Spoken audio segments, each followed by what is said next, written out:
So I want to again wish everybody a healthy and happy New Year.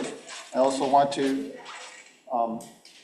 express our deepest gratitude to all of you for supporting our Sangha through your presence and your participation. It is because of you that we continue to thrive.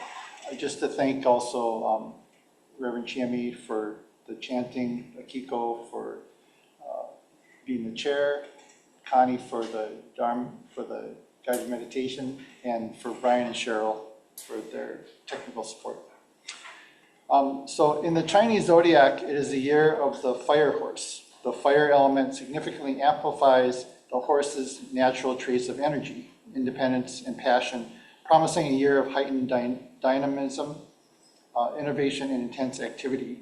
The term symbolizes auspiciousness, good fortune, and a burning drive for success. The horse deeply symbolizes strength, speed, freedom, unwavering perseverance, lofty ambition, and ultimate success. You know, at the beginning of the new year, we often think about resolutions. Most commonly, these are aspirations of hope for something better in the coming year. They are often based on our past actions, maybe regret. Typically, we want our future to be different from what we have experienced. This year seems to bear even greater weight with resolutions about the desire to put closure on the year 2025. Yes, there were many events of the past year that we would not want to experience, but we did, and I'm glad glad to have experienced it with so much to learn and grow from. There's something called Quitter's Day, which is on January 9th, and that is when people abandon their resolutions. So we tend to label everything in terms of good and bad, like the times the world is in, but do we really know this to be true? This is expressed in the postscript of the Tiny Show, which is a record and lament of divergences written by Shinran's disciple Yu Yan to correct many of the misunderstandings of Shinran's teachings. So this he's quoting Shinran. So please join me in Gasho. I know nothing at all of good and evil. For if I could know thoroughly as Amida Tathagata knows that an act was good, then I would know good. If I could know thoroughly as the Tathagata knows that an act was evil, then I would know evil. But with a foolish being full of blind passions, in this fleeting world, this burning house, all matters without exception are empty and false, totally without truth and sincerity. The Nembutsu alone is true and real among us. So I'd like to talk about the new year and how we can truly understand what is true and real using reflections of haiku written by famous Japanese poets who also look to Buddhism for their inspiration. These poems have given me things to reflect upon as I move into the new year that I would like to share some of them with you. The first is by Uejima Onitsuda. And it goes, "Great morning to the new year. The winds of long ago blow through the pine trees." Now, I think this is how I usually would think about the coming of a new year arriving as a natural flow of time. To me, there is usually nothing fundamentally different about the start of the year, since it is a continuation of the endless past. Maybe it is my Jodo Shinshu upbringing that influenced that thought, but things exist due to a dynamic flow of causes and conditions. But this year, I find myself thinking about it differently. It seems more significant that I can greet this particular new year, especially with all of you, and also take great joy in it. This realization that I should not take anything for granted has become more ever present in my mind. You're probably not like me, but unfortunately it has taken a pandemic for me to have greater appreciation for what I've been given for what I have today. The events of the past year made me realize that today is a once-in-a-lifetime occurrence that will never come again. The New Year is a special landmark of time, but it really was so yesterday, and it will also be tomorrow. The things I have taken for granted have been magnified for me. Being together with others, going out to eat at a restaurant, gathering with family are just some of them. But we have lost loved ones in the past year due to the pandemic. I realize that I haven't appreciated each day, to each encounter to this depth. I understand better our collective karma is powerful. Uejima's poem also made me think about how the winds of long ago have influenced me to where I am today. I've gone through life in what I thought was the right direction for me. but sometimes it was a path of least resistance, but sometimes it was a path expected to me, sometimes the harder path. Basically, I don't think I really knew what I was doing much of the time. When I reflect today on what we often do at the beginning of the new year, Uejima's poem reminds me that there's always been a path that I've not traveled alone. The karmic past has been given me guidance. It's not a predetermined path or one based on something like fate. It has been with people I know and people I will never know. The outline of the path becomes clear as I look back, although I may not see it for some time. As explained in another passage of the Tanisho, the Nembutsu is a path that Shinran calls a path free of hindrances. When we say Namo Amida Butsu, we hear the calling voice of the Buddha. Is the path always there for us, even if we don't see it? When he calls it the path free of hindrances, we might just laugh at the notion of our lives certainly not being free of hindrances. So how can we think about this statement in our lives today? There are so many things that happen in our lives that don't go how we want them to. How can we think about the path free of hindrances like the Nembutsu? One way to think of it is if we start with the idea that we are walking a path. We might not realize it at the time, but we are walking with and carried by countless others. Without them, we would not be where we are. There's an analogy of a mountain stream where there are pebbles, rocks, and even boulders that lay in the stream. There would be hindrances, but they don't stop with the flow of water. They may temporarily impede the flow of the stream like an eddy, but being part of the whole, we are carried through by the flow of the stream, by the flow of others. We tend to think of a path, our path as a means to an end, to get to destination, but that's not what the Buddhist path is. The journey is the destination. Shinran said the path of the Nembutsu is the journey. It does not mean that we don't come across difficulties. When we look back, we see the help and support of others. There is a story of Ikkyu, an eccentric Zen monk who is a friend of Renyo. He wrote a New Year's poem that is translated, "The Kadomatsu decoration of the New Year is a milestone for the journey to the world of afterlife. It is a happy occasion, but also an unhappy occasion." The Kadomatsu decoration, which is found in the front of your program, it's a traditional New Year's decoration made of pine and bamboo that decorate entryways for the New Year for longevity and prosperity. It sounds like not like the usual celebratory and optimistic well wishes that people would give each other. EQ would go around greeting everyone in the New Year, carrying a walking stick with a skull attached to it saying "Omedetou," which means congratulations. I don't know the nuances of the Japanese language, but as I understand the story, "Omedetou" written in certain Chinese characters can be read as "eyes popped out."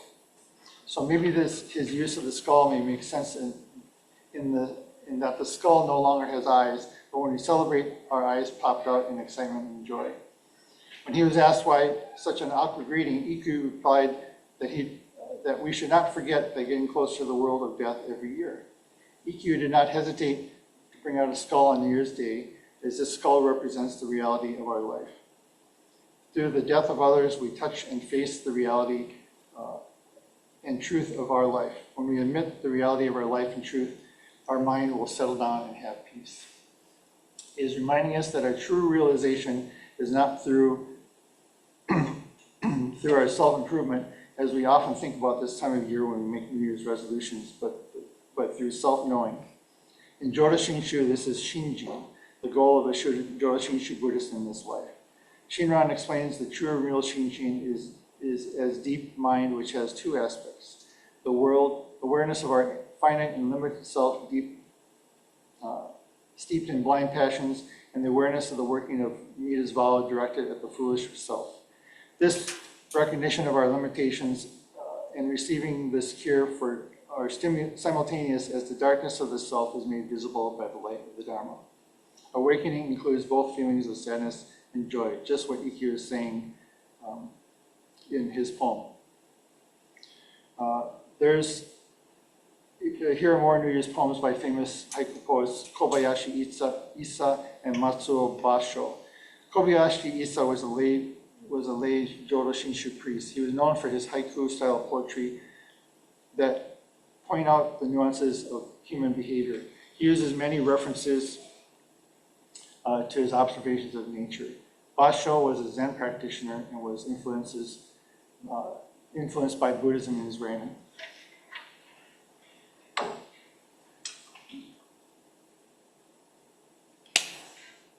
This first poem is, haiku is by Isa. New Year's morning, ducks on the pond, quack and quack. I had a funny thought when I first read this as a former baseball player and coach. Ducks on the pond is a slang used in baseball. It means there are players on base ready to score. The pond has the meaning, the base pass. It's a path for a baseball player to follow to gain success. So telling someone there's ducks in the pond has a meaning of encouragement for a batter that if they get a hit, they can help their teammates to advance on the path in the game. Seems like a good metaphor to what we were addressing in our Buddhist path. The pond for a duck is their path. As a part of Bodhisattva practice, they can receive encouragement from others to advance on their path. So the thought of ducks on the pond as a baseball player and is a notion of encouragement and advancement. But I suspect Isa wasn't thinking about baseball at the time because it wasn't invented yet. The ducks in Isa's poem don't know anything about the past or future on New Year's Day. They're just quacking away like they do every day. Being on the path or their pond for them is regular and ordinary. I think it is seeing the imminent and the commonality of the moment. Isa often expresses the profoundness that is in the commonplace. He is reminding us that even though we may approach the new year with resolutions, who we are. Our challenge is to balance ambition with reality.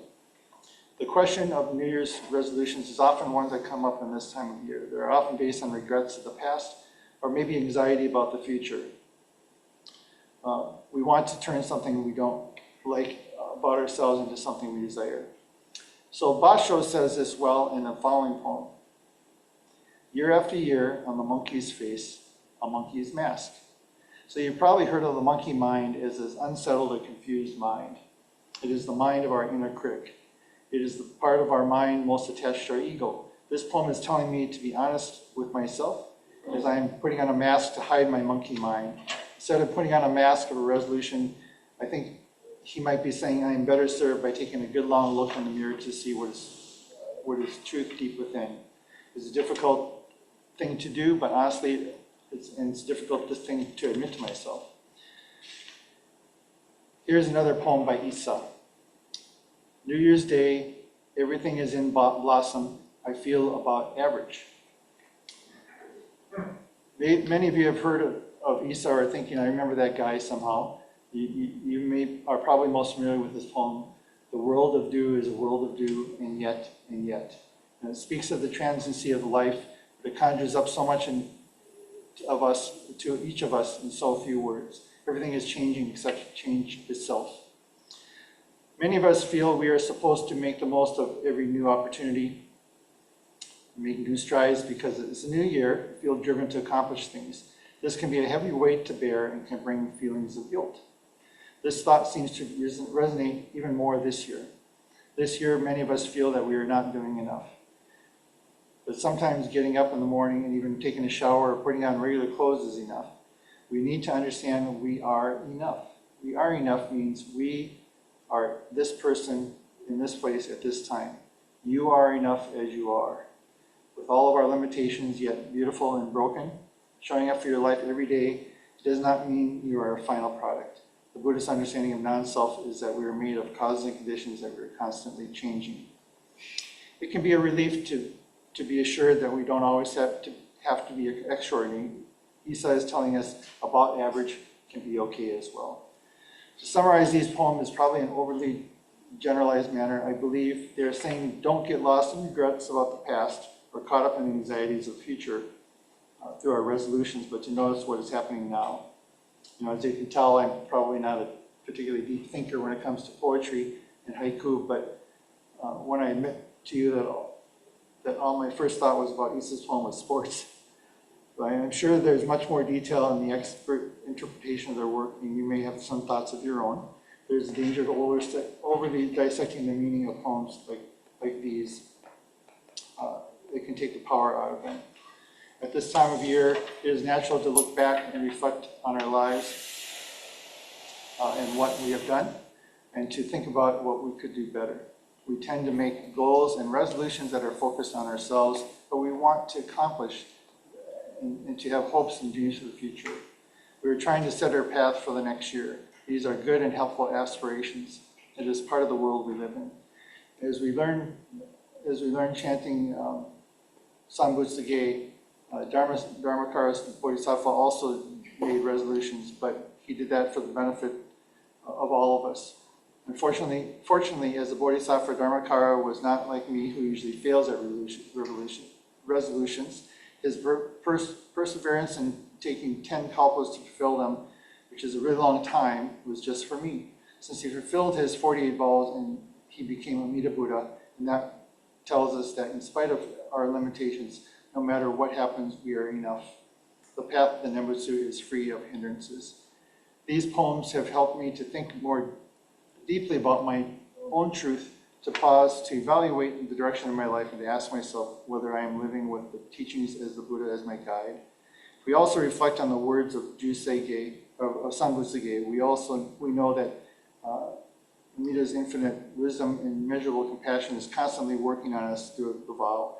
Now, the negative thoughts and experiences are no longer our enemies, but our teachers. In the new year, when we reflect on our path, we can see more clearly the things that we have received. Then our hearts are filled with gratitude. So I'd like to close with a writing from Reverend Gyomei Kubose, who founded the Buddhist Temple of Chicago. So please join me in Gassho. When your present is meaningful, then your past and future become meaningful.